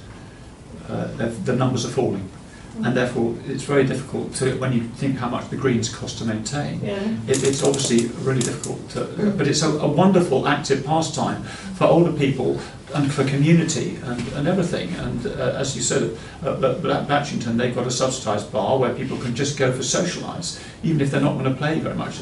But some people they're playing for, you know, for high stakes. Other people are just doing it for fun. You know, other people are getting into championship leagues and things, but other people just want to go and throw a few bowls on a Saturday afternoon, you know, whatever. So, yeah. So, anyway, Councillor Dunn. Yeah, just to echo both Councillor Markwell and Councillor Dubassi's and your sentiments. I did like, sorry, can't see, 2.3 A and B. I felt that try before you sign. It's pretty standard, most clubs do that, have 3 sessions, see if it's for you, see if you can carry on, and then you sign up to become members. I think it would generate more membership for the club, so I do support that. Okay. The officer's recommendations. So. Okay. Councillor Dubar, are you happy that that just kind of gets in the notes? Yes, just to know. Just to know. Okay, right. So we just need to note the contents of the report. A proposer, please. Councillor DeBar, seconded Councillor Markwell. All in favour? Thank you. And to approve the outline procedure for public access to the Crouch Bowling Green. A proposal, please. Councillor Dunn, seconded Councillor Markwell. All in favour? Thank you very much. All unanimous. Thank you. Okay, so now we move to agenda item 10, which is the South Hill Farm Objective Plan. This is to present the farm objective plan for South Hill Farm for the committee's information, so this is just only to note. I was very impressed with this report, the plan, and I would laud Rhiannon Masters for engaging with the value of the nature reserve, the Seaford Head, and her livestock on there. She is, I feel she's a progressive farmer. She's wanting to begin to do new things, which I think is great. But she has to protect her income and her livelihood. So, on the one hand, I'd like to see less livestock up there, but I understand she has to make a living, and it's mainly a livestock farm. So, but I think there's the beginnings of an opening of ideas to diversify. And I mean, I put here, diversification to be resilient. I mean, I think if she wants, as I'm sure she does, because I know her children are interested in the farm, for it to be going forward long term, I think so many farmers are diversifying. They have to. Because if suddenly the price of land falls through the floor, we've got no income. And as it is, farming is completely subsidised anyway. And what we have up there is prime chalk grassland, which isn't prime, because it's poached too much by the sheep. Anything that I feel that anything we can do to help her move that forward, to diversify. She talked about she'd like to be able to sell meat direct to the public. That's a fantastic idea, and I don't know how we can support it, but I think it'd be great to do that. I think it'd be really great to do that. A farm shop, but she probably hasn't got the capacity to run it. That's the thing. She's too busy running a farm, probably. But if there's any way we can help her in seeing that, the farmers' market or the market, Seaford market, if there's a way that she could, or someone could run a stall for her, selling her products there, that'd be great. Because obviously she needs a butchery, she needs all that kind of thing to be done. So, I feel, and her ideas for the Cuckmere, the new path that's going to be by the Cuckmere, by the new tidal marsh, I think that's great. She wants to plant lots of wildflowers down there. She wants to have shrubs planted at strategic points and maybe some trees. She's really thought about it, and I think she's really on our side with our sustainability and environmental ideas. The other thing I wanted to say was, when we talk about sustainability, there's a lot of talk of, I'm going to say something which some people might not agree with. There's an awful lot of talking about, we ought to all be eating no meat. We ought to not be eating meat. I'd just like to say, if we've got a crisis and there's no food coming into the country, if there's lamb up on the hill, that's food. It's local food. That's sustainability. There's a recipe that I use. You use a little bit of lamb, you do lots of runner beans, lots of tomatoes, lots of garlic, and you serve it with potatoes. It's a great meal. Yes, please. That's all to be provided locally. That all could be, it's a sustainable meal. You think what you could do, if you really wanted to have a sustainable, for people here, people could batch cook masses of that and freeze it. Then if you've got in a crisis, you've got food for people. It's got protein, vegetables and everything you need in it. Just to say. Yes. So I think I absolutely understand there's people who say everybody should be vegan and that's the answer. Well, it's not the total answer. We've got food supply chains that are terrible or could be terrible very shortly. So I think we need to look to that. And this is on our land. We need to support it. So if anyone else has got anything to say, I've probably just gone off on one there. Anyone else want to say anything? Councillor? Yeah, I'm not quite sure where this land because I couldn't walk it anyway, but where it sort of starts and ends. But as you go down to the Cutmere, there's a field on the left, as you leave Seaford and start going down to the Cutmere itself. You mean on the road? Yeah, there's a field. On the 259? Yes, there's a field on the left-hand side. There's been a lot of work going on that field. No, that's not. That's for the bridge. Is that to do with the bridge? Because we thought, Yeah. yeah, because we saw toilets going on it and Portaloos, and we thought, what, they're going to put a development there? But we, that's the compound. yeah, so it is to do. Oh, it is as far up the top. Yeah. It belongs to the big farm that isn't a farm shop anymore. Yeah, it was part of Dimmock's. That's right. Yeah, so that's all to do with the bridge. Yeah, it's Oh, where, right. it's where they're storing lots of things and Oh, having right, lovely. Okay, thank you. Just wondered. Everybody happy with Curiosity. that? Okay, so we need to note the contents of the report. Second of the proposer, please. So Mark Hall, seconded Councillor Duvat, all in favour. Thank you very much. Right, well, we're moving along now. That's great. Okay, so we now have this extra item that came late, but we've all had, I believe, and managed to look at, hopefully. So this is the Heritage Coast Partnership proposal. To inform councillors of proposals from the Heritage Coast Partnership Group, which is a new group, I believe, and to approve financial contribution. So, Peter, would you like to just expand on this a bit? Yeah, so as we all know, we have seen a substantial growth in tourism over the last few years, and Seaford Head and Seaford Barn are particularly affected. So, but this is across the whole heritage coast we are seeing this. So although we're taking actions to address issues in the short term, this is about finding and being part of a long-term solution, working in partnership along the coast. And I welcome any questions. Councillor Dunn. Thank you.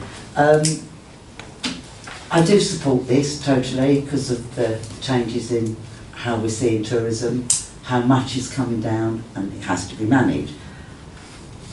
Two questions. One was raised to me by Councillor Bristow that unfortunately due to poor health tonight can't make the meeting. But my question is £10,000, it's almost £10,000. It's never sort of 9,950 or something with a few pennies over. We are a parish council, we're up against some big boys. Do we really, is it up to 10,000 or do we have to spend as much? Can we not be, because we're a bit smaller, can we have a bit of a discount? Or so that was my first question. And the second question, just so you can then answer what Councillor Bristow said, Southern Rail, have they been contacted? Are they involved? Because they're the ones that bring our tourists on the train. They advertise the Seven Sisters all over their billboards, right up to London and beyond. And they get extensive amounts of money from train fare. I mean, extortionate amounts of money. Could they not be involved in some shape or form? So that's my question. First question. It's very much up to £10,000. So this will have to be tendered out competitively, which the South Wales National Park would do that process. We, as partners, have estimated the cost of around 80,000, up to £80,000. Yes, there are some larger organisations in there, but for me, we are one of the main sites, and this is something that affects Seaford perhaps even greater than it does the other areas. For me, my personal opinion is that it is so essential that we have our seat at the table and are seen as an equal partner to everyone else. So I think this is worth the investment and making sure that we are up there with the bigger players. I would echo that. I think. And Southern Rail? Southern, they're not part of the conversation currently, though they will almost certainly be one of the consultees when we get to the point that we have a contractor or consultant in place. They will be one of the people who are consulted on this, definitely. Sorry, can I come back, Peter, or through the chair? Yes. Will they not be, they'll be a consultee, but they won't have any contribution towards it? So we could ask them, but obviously they don't face an issue with it. So it's not a challenge that they're particularly facing, and I can't believe that they particularly want to deal with, because they're just benefiting from them in the moment, whilst all the other partners are seeing that we are facing a serious issue. And so at the next meeting, I will discuss it and put it forward to see if they would contribute as well, but I can't make any promises. No, but thank you, Chair. Councillor Markman. Yes, thank you, Chair. I'd just like to say I've heard quite a lot of residents' comments on this paper already, and one of the issues is that once you've got your contractor in place,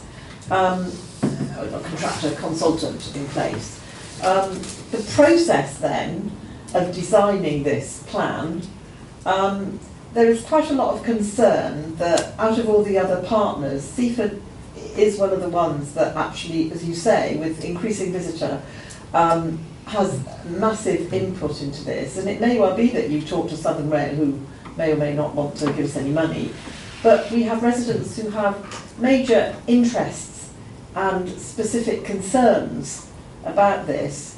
And I would hope that as part of the terms of reference for the spec that is given to the consultant, that there is some public engagement to, with clear questions, obviously, as to where this could be going, so that the local residents feel they have been part of it. This is massive. This is such a good idea. I totally agree with colleagues. But if our residents aren't involved in this has been taken off the table for them, and this is just higher ups deciding what they want for their own areas and then for Seaford. And so I do think it will be, and it's such a massive investment really in a way, in a move for Seaford to be involved in this, and it's a great partnership. But I think we should make sure that there is some level of public engagement to put forward some viewpoints on whatever issues it is that this is going to be covering. Because every committee, it doesn't matter what committee you're on, visitor issues touch us at some level all the time. Whether it's signage, traffic, getting people through the town, what's happening on the beaches, what's happening at Seaford Head. It seems to cross all our committees. So we have a lot to say about this, and residents are telling us a lot about what they think. So I do hope that the terms of reference are very clear, and it's not just those people sitting around the table with one person representing Seaford. I think would be wrong. Thank you, Councillor Markle. I have to say I absolutely concur with that. And it happens to me on the planning committee at Lewes District Council, where various statutory bodies say one thing, but all the time people's lived experience is something completely different. Whether it's traffic on the roads, whether it's sewage, whether it's water supply, whether it's flooding, people up in the villages north of in the Weald, north of the Downs, they have terrible problems all the time. But the main statutory providers don't recognise it because they don't see it on the ground. They get a report of it, but they're not living with it day to day. And I think you're absolutely right about that. That's why democracy is so important, that local people actually flag stuff up and get acknowledged, and then it becomes part of the plan. And can I just coming back on that, because it's a memory, because I'm subbing for Councillor Weirhaft.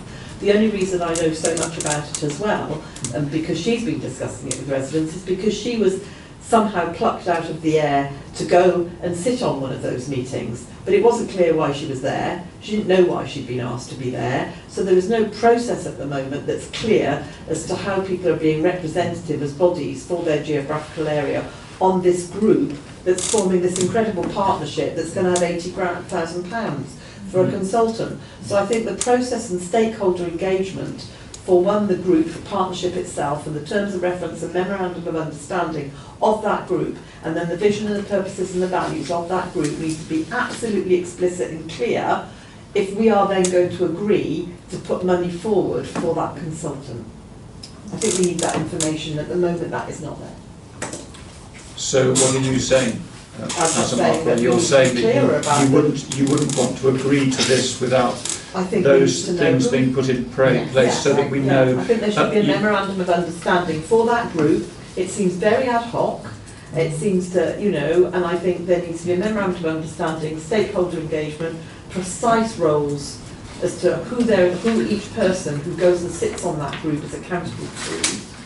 Whether is it an OBR, can a councillor sit on it, is it an officer-led thing? It's fine, I don't have a discrepancy on that at all, but I think we need to know, given that we're then going to have a financial stake in that group, what the group is expecting to do, how long it's going to run, is it task and finish, is it just for the consultation, you know, how is this working? Because we just don't have any of that information.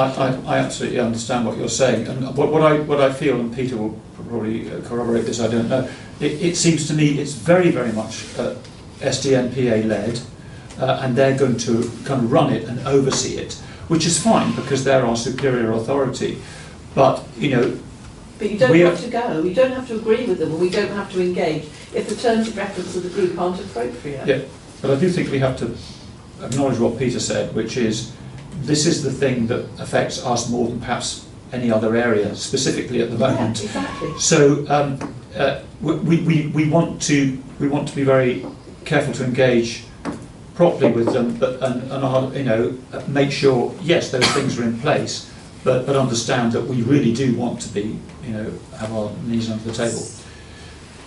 I don't know, suggestion for going. All that I would say is that there is a desire from everyone in the group, who are generally all in agreement, that this needs to be done. We brought this to this meeting and not to a full council because of the urgency, because they want to get moving, because we want to have something done and in place for when the Mayor of Sussex comes in, because this is potentially a large tourist-based infrastructure project and therefore will come under their remit. So there is a time issue. I could go back and say we can't give you the answer yet, but I'm not sure what that will. I don't think I'm looking for an amendment I'm not saying that. I'm just saying that I think, you know, we need to go in there with our eyes wide open. We do need that information, and I don't see why we can't challenge that. I know you're saying we want to be in agreement, but we're not going in as lapdogs. We're going in because we are very much an equal partner. Even if they are a bigger authority, we've got the land as well. And I do think we need to be quite clear what the stakes are for us. Otherwise, it won't be democratic in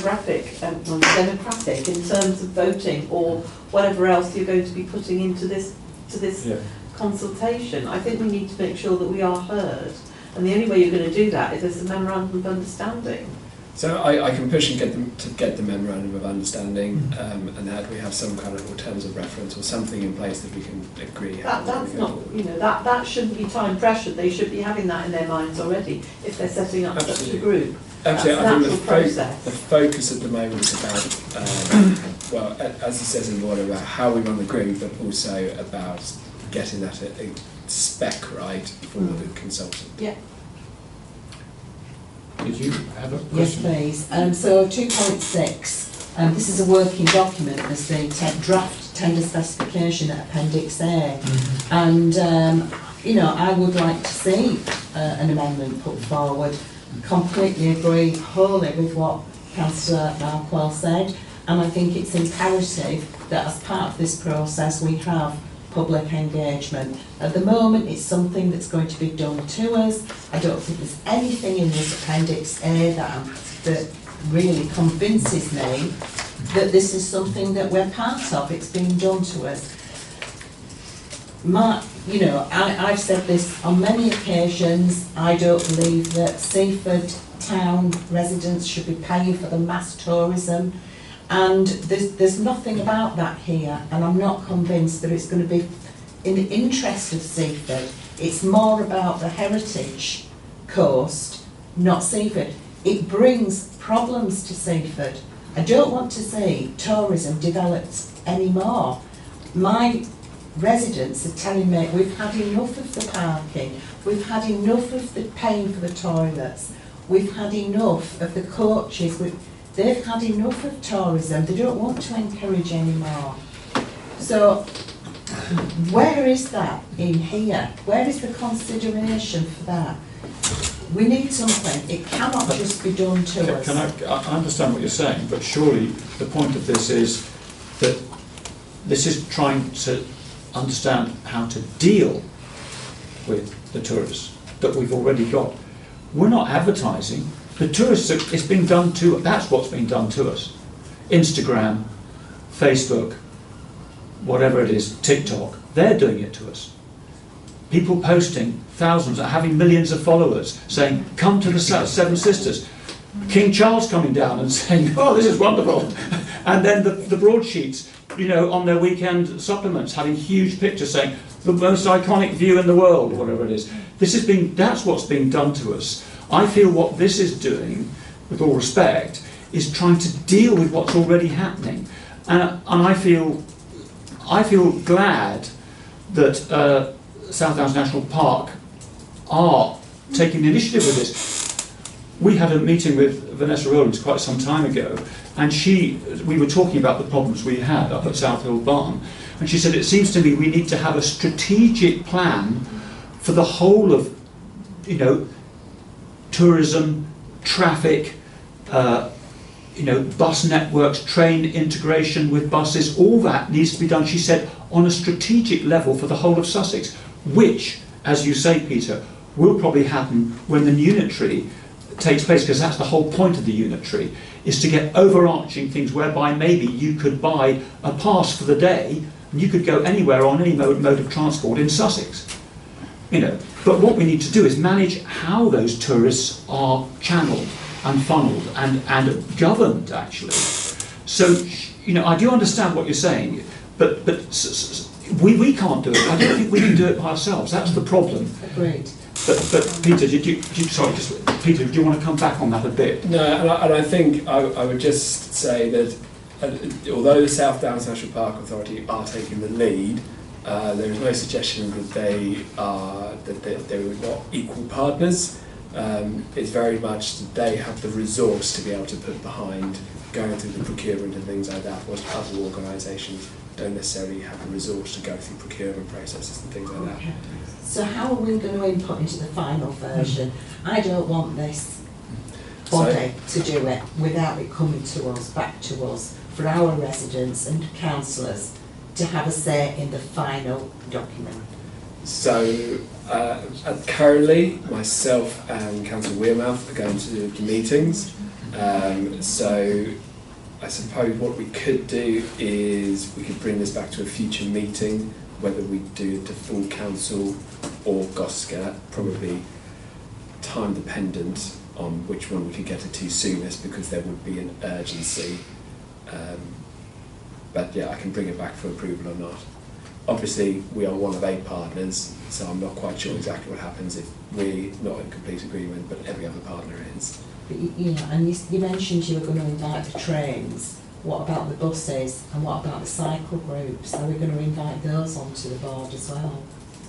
So I think they're not going to come in as partners, but they will be consultees.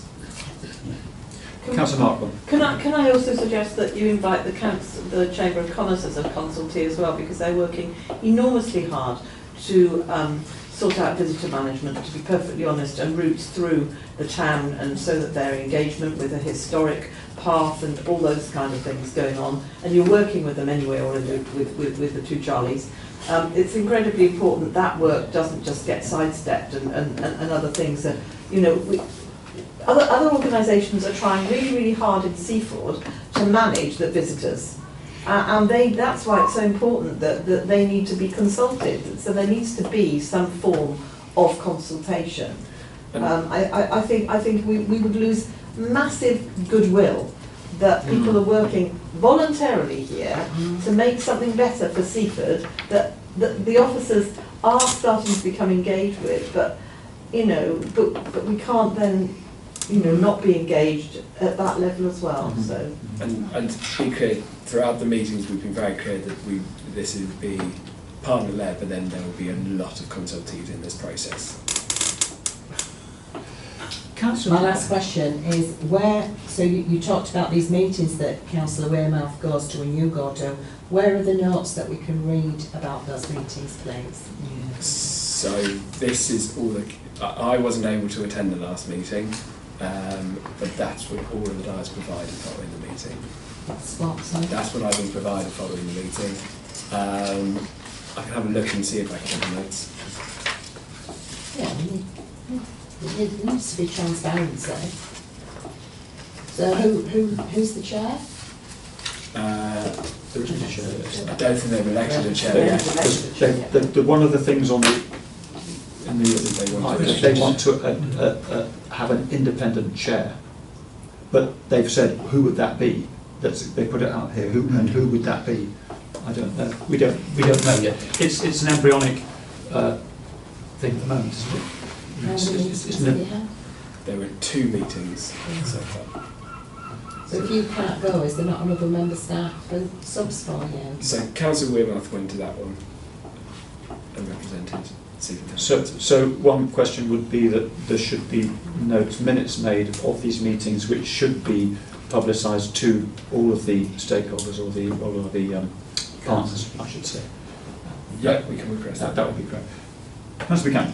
Thank you, Chair. Just trying to summarise in my mind some of the things that might be happening here. This Appendix A is actually a tender document, which is fine, and it's being used in order to engage a consultant.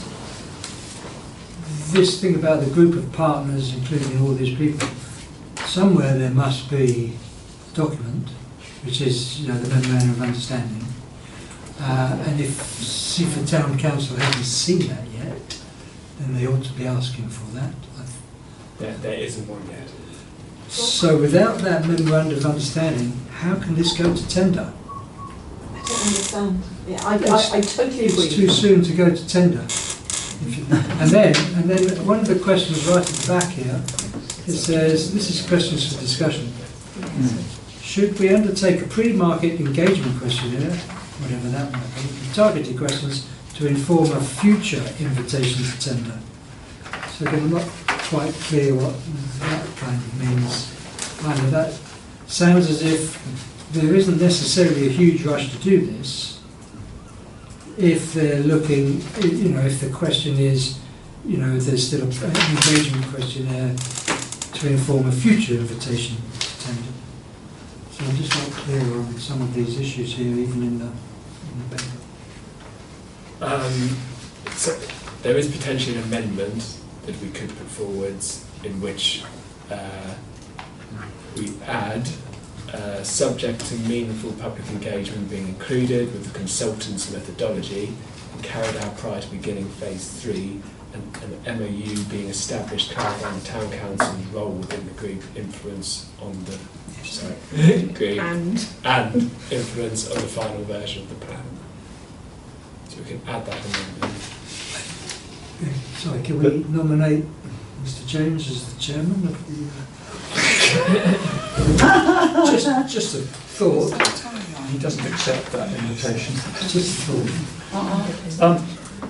I'm sorry, I don't quite understand that amendment would be basically say in conjunction with sanctioning the 10,000 to be spent. Yeah, so basically what we've done is listen to what's been said and suggesting that it may be that you take the motion as written, but you make our contribution of £10,000 subject to the tender, including meaningful public engagement within the consultant's methodology before phase 3, which is when they draft the strategic visitor document plan, and an MOU being established.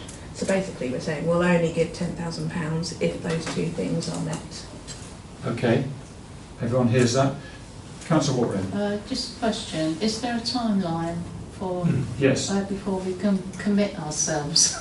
I did ask that specific question of when did they need a decision. I was basically told as soon as possible. However, the only kind of deadline is that we want to have this work completed in time for the Mayor of Sussex being elected. That's 2 years' time. Yeah, that's 2 years' time. Yeah. And this is going to, it's a large consultation. Yeah. So that's why the timeline is. So this time that all our concerns can be ironed out, basically. Yeah, absolutely. I mean, this, as we say, is only this is an initial draft, which we specifically requested South Down's permission and the other people's permission, so that we could share with you. It generally, when it was first written, wasn't generally meant for public. We've decided, you know what, it's in the public interest, there's nothing to hide here, so it's okay to share. Councillor Luban.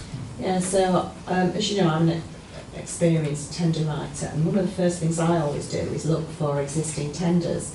And there are lots of visitor management plans out there, you know, right across England, Wales and Scotland. So why are we reinventing the wheel? Why don't we just use one that already exists and adapt it? For the tender specification. Yeah. So I've recommended to the group that, because I think the Peak District just went through a very similar process, and now they're coming to the conclusion they put new kind of public transport and visitor management in place after consultation. So I have asked Tim Slaney, who's working on this group on behalf of the South Downs, to get in touch with his contacts at the Peak District. Councillor Markle. Yeah, just that answer my question. So yes, we're asking the Peak District. Oh. For their tender opinion. So that's what he just... Because they've just gone through this process. He's referred Tim Slaney to the tender Right, arrangement. so, sorry, do you mind if I just carry on? So, I'm Get just it all trying out. to join the dots here. So, if they essentially, right, here's our tender document, why do we need to spend £200,000? No, this is just the tender document. We can't follow their plan because theirs will be for visitor management in the Peak District. Yeah. So we obviously have a very different situation. We have very different transport issues, we have different transport connections, different solutions, different visitor numbers, different amounts of parking. So we couldn't just copy and paste a plan. I get that.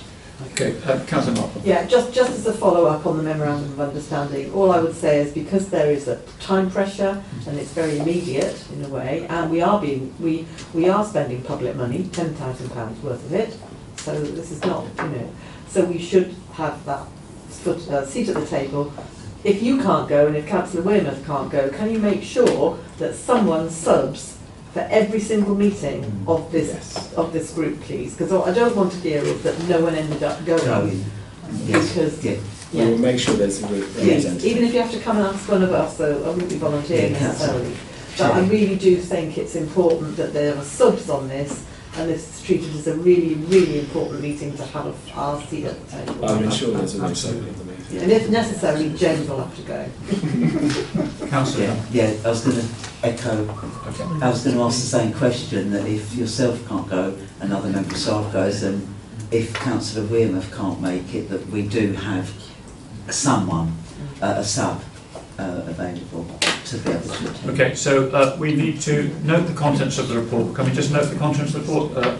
Councillor Markwell, Councillor Dunn, everybody in favour of noting the report?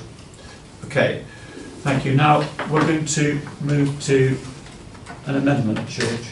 Yeah. Only if a councillor wants to propose the amendment. Councillor Markwell would like to So I'd like to propose. propose that lovely amendment that you've just vaguely written. And could Would you like to remind us read? what I've just said? Could you read them? I don't. Does it include the request for minutes to be published? No. I think Does that matter? I think the small If I- details, if you're happy, we'll say we've made a note of that, we'll take that away. Okay, so listen up, everybody. So the amended proposal, as I understand it, is to approve the use of earmark reserves to contribute up to £10,000 towards the engagement of a consultant to develop a visitor management plan for the Sussex Heritage Coast, subject to meaningful public engagement being included within the consultant's methodology and carried out prior to beginning phase 3, and a memorandum of understanding being established clarifying the town council's role within the group and influence on the final version of the plan. Excellent. I think I like that. Is everyone happy with that? Yeah. So you propose I that. propose that. Councillor Dunn has seconded it. Are we all happy to agree to that? Yeah. Thank you very much. That was carried. That, I think, brings us to the end of the meeting. So, thank you very much, everybody. I close the meeting at 9:05.